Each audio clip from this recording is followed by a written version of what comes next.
Section 1. You will hear a student from overseas phoning the Student Accommodation Office of a college in the UK for some information. First, you have some time to look at questions 1 to 4 on page 2.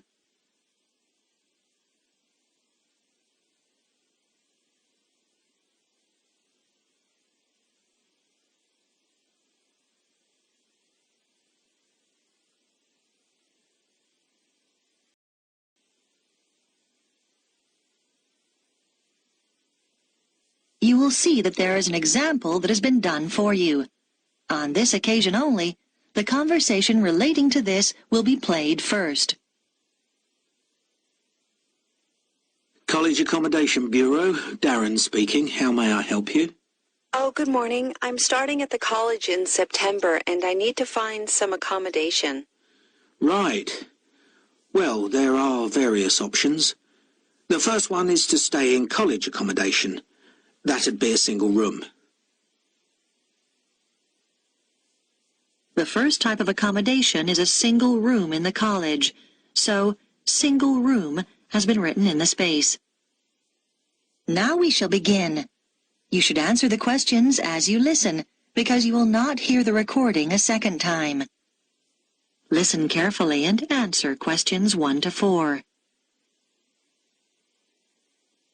College Accommodation Bureau, Darren speaking. How may I help you? Oh, good morning. I'm starting at the college in September and I need to find some accommodation. Right. Well, there are various options. The first one is to stay in college accommodation. That'd be a single room. How much would that cost? Well, it depends. For a standard room, you're looking at £3,276 for the year. That's just for a room with wash basin. Or £3,834 if you want an ensuite. That's with your own small bathroom. I see. That's more than I expected. It does include heating. That's quite a saving because energy costs can be high, especially in winter. Does it include meals as well?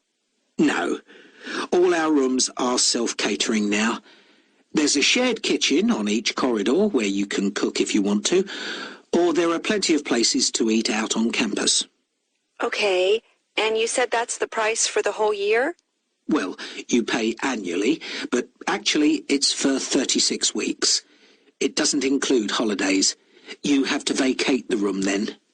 Oh, I'd need somewhere to stay in the holidays. I can't afford to go home. The flights are too expensive. Well, there is another option. Several families who either work at the college or have children studying here offer visiting students a room in their homes. Oh? We call this arrangement Home Welcome, and we've still got a few places left at the moment. You pay £150 per week, and that includes breakfast, a packed lunch, and dinner, as well as heating. Is there a contract? Do you have to stay for the whole year? No, it's flexible. It sounds really good, but I'm not sure. I really want to be a little more independent. Before you hear the rest of the conversation, you have some time to look at questions 5 to 10 on page 2.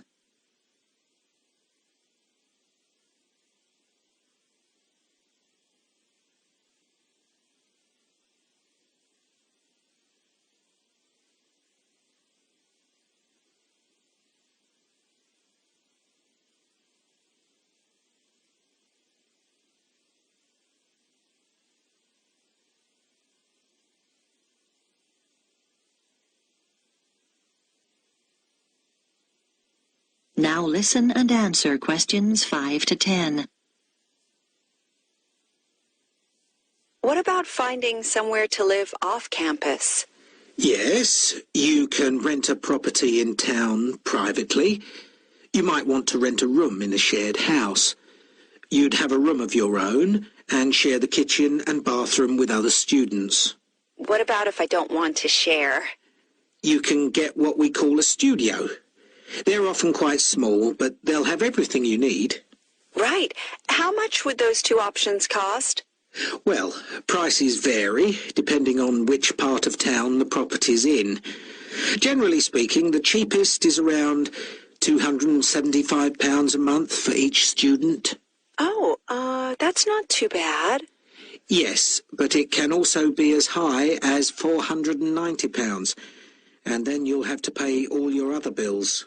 What sort of amount would I be looking at for those? Well, last year, students were paying on average about £43 per month each for gas and electricity. This year, it'll probably be somewhere in the region of £48. That's a lot. Yes, they've gone up quite a bit, and on top of that, you have to pay for water, and that'll probably be around £9. That didn't occur to me. And I guess I'd have to pay for transportation, too. That's right. Most of these properties are quite a long way from the college. Oh, it just gets worse and worse. What's the minimum contract on this type of accommodation? 6 months. And you have to pay a deposit. But of course, you can stay there over the holidays. That's true. And you'd have to provide references. They want 2 from someone in this country. I see. That's not a problem. If you do choose this option, we can't find the property for you. You'd have to go through the estate agent which manages the property for the owner. Right. Thanks. Well, I think I'd like to see what's available privately. Could you give me the estate agent details? That is the end of section 1. You now have half a minute to check your answers.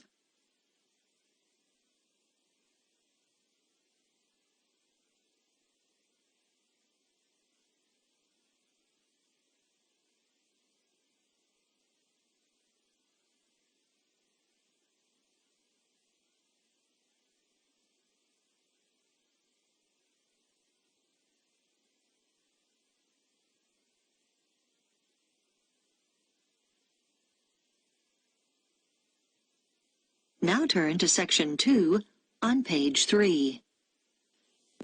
Section 2. You will hear an audio guide introducing visitors to a museum. First, you have some time to look at questions 11 to 15 on page 3.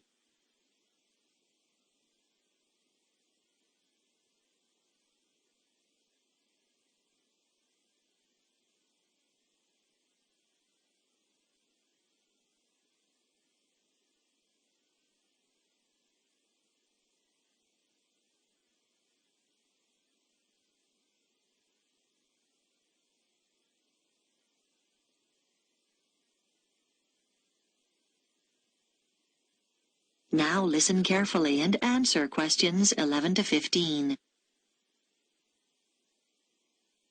Welcome to the Global Museum, located at the heart of this truly multicultural city, which is home to more than 60 different nationalities.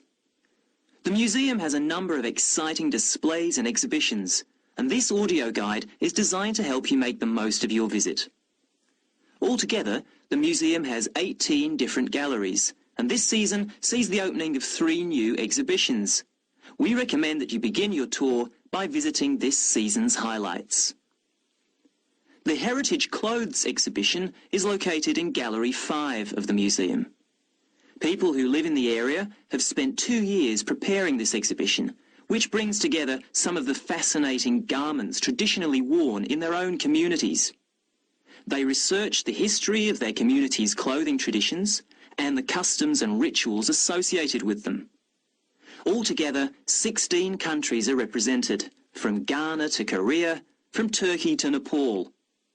The photographs that accompany each display case were taken by some of the City College students who are studying design and show the clothes being modelled by the real people who wear them in the course of their everyday lives. Another highlight this season is the exhibition called Toys from the Past, which can be found in Gallery 9. This exhibition, which will appeal to people of all ages, is on tour throughout the country and will be here for 10 weeks only. The exhibits include dolls made over 100 years ago with beautiful porcelain faces and, in some cases, real hair. The collection covers the favourite toys such as wooden train sets from many different generations and provides plenty of interest for children and adults. The gigantic board games, which are laid out on the gallery floor, are one of the most popular activities in the exhibition and should not be missed. This exhibition concludes with a special display of miniature toys. These small objects are on loan from countries all over the world and in some cases measure no more than a few centimetres. There's a tiny car made from matchsticks, a toy aeroplane complete with pilot and passengers made out of seashells, and some exquisite little buildings no higher than 4 centimetres. Before you hear the rest of the talk, you have some time to look at questions 16 to 20 on pages 3 and 4.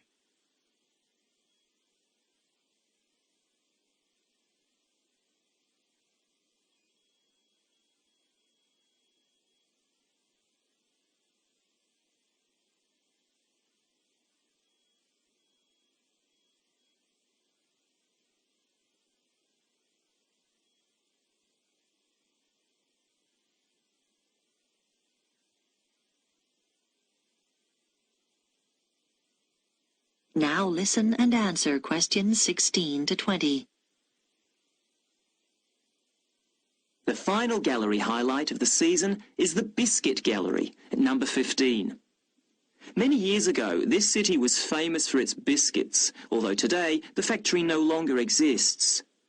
Did you know, for example, that before biscuits were packed in paper or cardboard boxes, biscuit tins were fashion items? The factory made tins, round, square, triangular, hexagonal, for a whole range of different occasions, to celebrate national events, festivals, famous faces and so on. One fascinating display deals with people's favourite biscuits. There are sweet biscuits and savoury ones, biscuits filled with jam and biscuits filled with currants, biscuits with pink, yellow and white sugar icing, or coloured sugar flowers. When the factory finally closed, it announced that people's favourite biscuit was not, as you might expect, a chocolate biscuit or one filled with jam and cream, but a plain, savoury one which was eaten with cheese.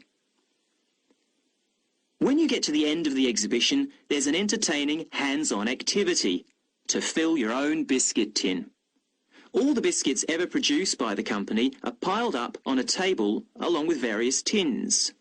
The biscuits are made out of thin pieces of wood, but the weight, colours and shapes replicate the original biscuits. Your job is to fill a tin with biscuits so that when the lid is taken off, they sit there as neatly as they did when the job was done by machine. It's not as easy as it looks. If you would like to buy a memento of your visit, there is a museum gift shop selling postcards, souvenirs and handmade pottery next to the information desk on the ground floor. And finally, if you don't want to carry your coats and bags around with you during your visit, please make use of the free lockers provided by the museum. Enjoy your visit. That is the end of section 2. You now have half a minute to check your answers.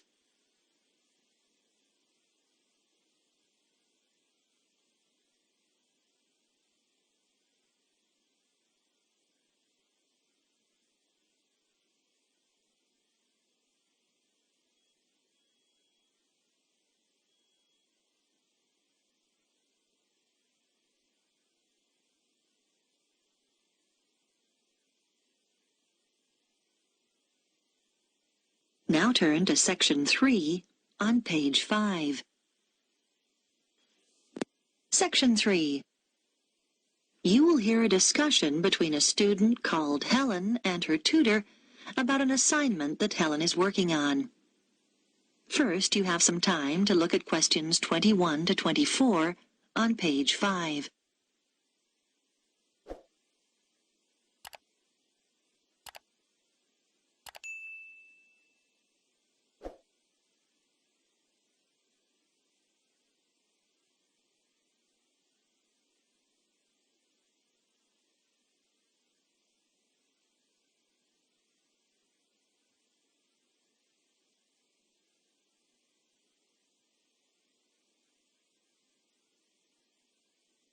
Now listen carefully and answer questions 21 to 24. Come in, Helen. How can I help you? Well, I'm doing research for the anthropology assignment, and I was hoping to check a few details. Sure. You chose the topic of Pacific Island tapa cloth, didn't you? What have you found out so far? Well, I was going to introduce my assignment by saying that the tapa cloth is a fabric made from bark, just the outer layer of the trees. It's particularly common in the Pacific Islands, but not exclusive to them. In fact, many other peoples around the world have made high-quality cloth from bark. But what sets Pacific tapa apart is the incredible variety of roles it's played in this region. Yes, nice introduction. Though I think you could be more specific regarding dates. Okay, so what about the raw materials used? Well, tapa cloth is made from several species of tree. In the Pacific, the paper mulberry tree is most common, but it doesn't thrive in all conditions. In fact, it wasn't originally found in the islands, but was carried in their canoes by the first migrants. Tapa is also made from the breadfruit tree, which is convenient because its fruit is a staple food. The paper mulberry tree is only grown for tapa making, though. Yes, that's good. Now, what about the Maori people here in New Zealand? But the Māori don't make tapa now. That's right, and you need to account for it. We know that when Maori migrated here from the other Pacific Islands, they were prepared to make tapa because they brought the paper mulberry tree with them. The thing was, after they'd been in New Zealand a bit, they found the flax plant, which is superior to tapa because it makes a stronger fabric. By the time Europeans arrived in the 18th century, Maori were making all their fabric from flax and had been for some time. Okay. So, with the production process itself, first the inner bark is beaten with wooden hammers to soften the fibres. Then the different pieces are glued together using an adhesive paste made from the arrowroot tuber. This is the only way to fabricate large pieces of cloth because bark strands are too fine to be woven together and stitching isn't strong enough. Before you hear the rest of the discussion, you have some time to look at questions 25 to 30 on page 6.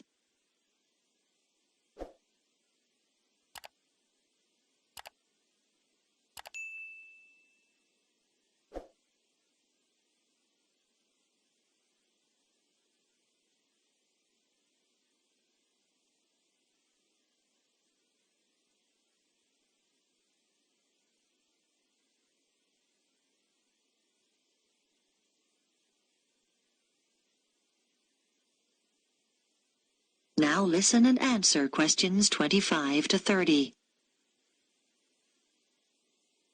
So now you need details about different countries. Where would you start?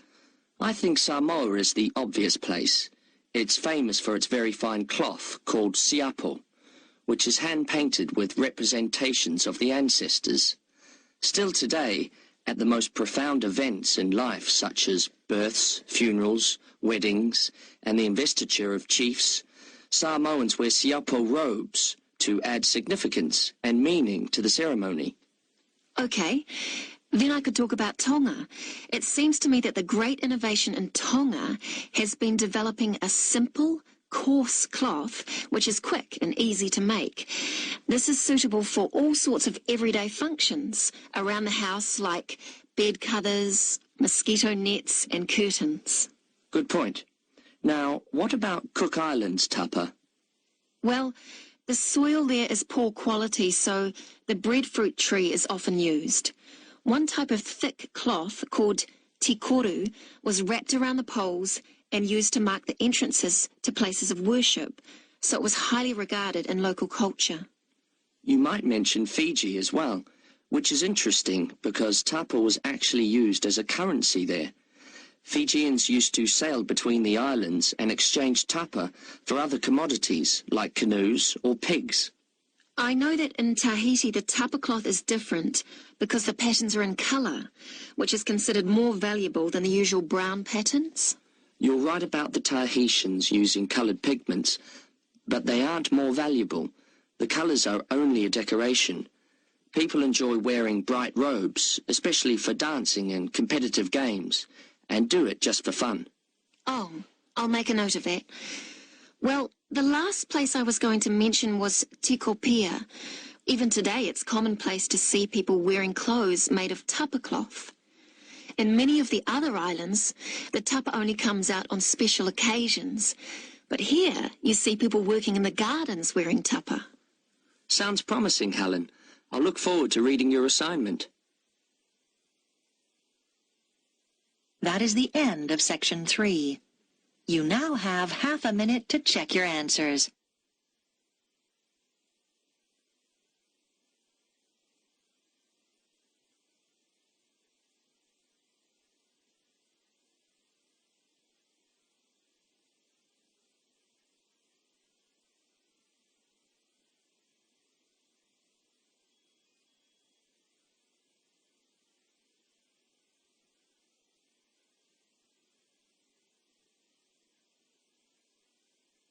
Now turn to Section 4 on page 7. Section 4. You will hear part of a talk about research into learner persistence given by a university lecturer to her colleagues.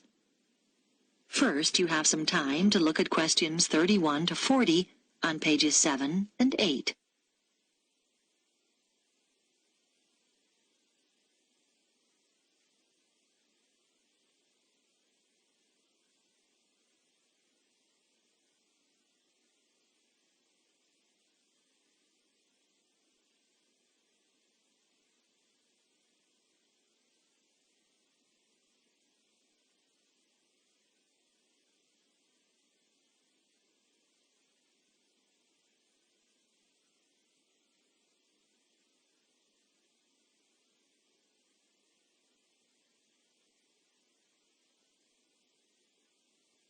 Now listen carefully and answer questions 31 to 40. My talk is about a research study I did over a period of 5 years on learner persistence, why some people stick at academic study better than others. As teachers, you will know that there is a tremendous variation in the learner's response to certain things. For example, a short period of illness might completely destabilize some students and cause them to give up their degree studies. Other learners might overcome tremendous difficulties to stay the course. I am particularly interested in this second group, who are the ones with learner persistence. What I decided to do was design a research study using a sample of my university's third-year undergraduate students, 295 in all, who obviously had already stayed the course pretty well. The sample was drawn from a range of ages, but there was deliberately a significant number of mature students, and all respondents were living at home in the local region.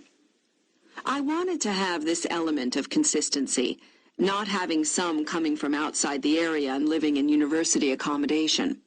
It should be noted, though, that there was significant variation in home background to reflect the variation in our student population. I designed questionnaires which were devised to elicit what their concerns had been as they started the course, and what had sustained them throughout the 3 years. Findings from the first section indicated that their worries when they started varied from financial concerns, though this had not been as strong as I expected, to career prospects. But mature students with children tended to emphasize uncertainties about their relationship with them.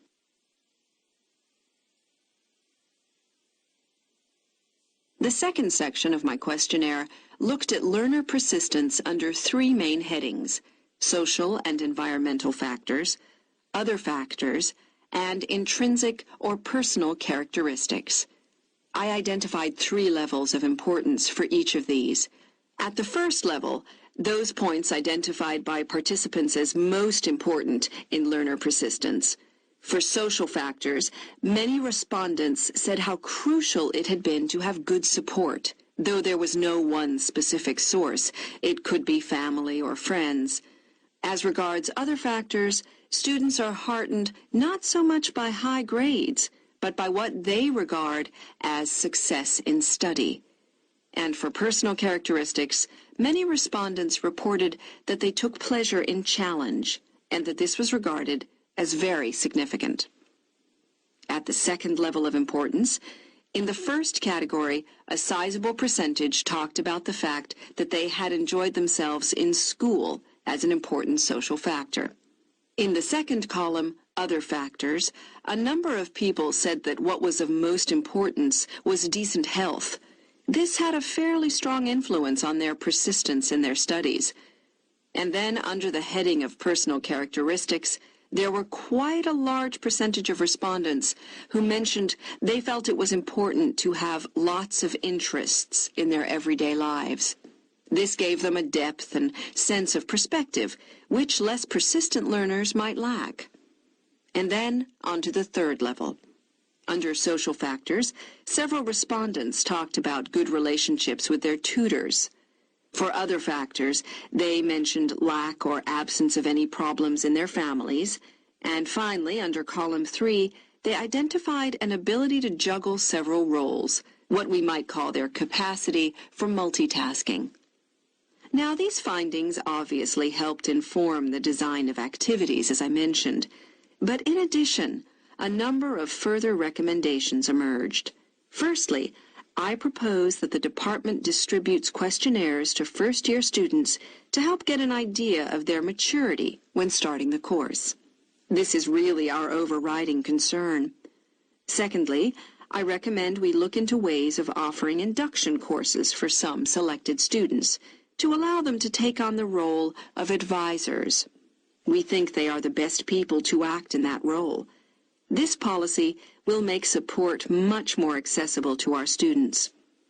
Thirdly, this help is often most needed in the evening and night when offices are closed, and so we should set up online services instead of the more traditional telephone services.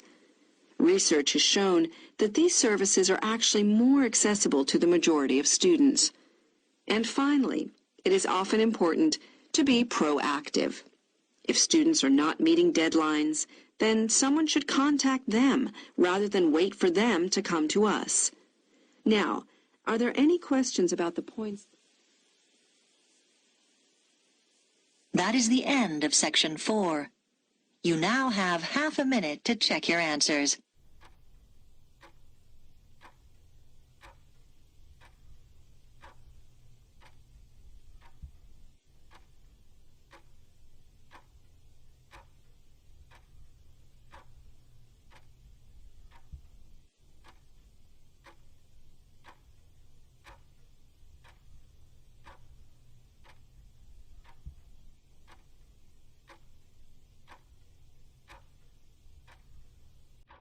That is the end of the listening test.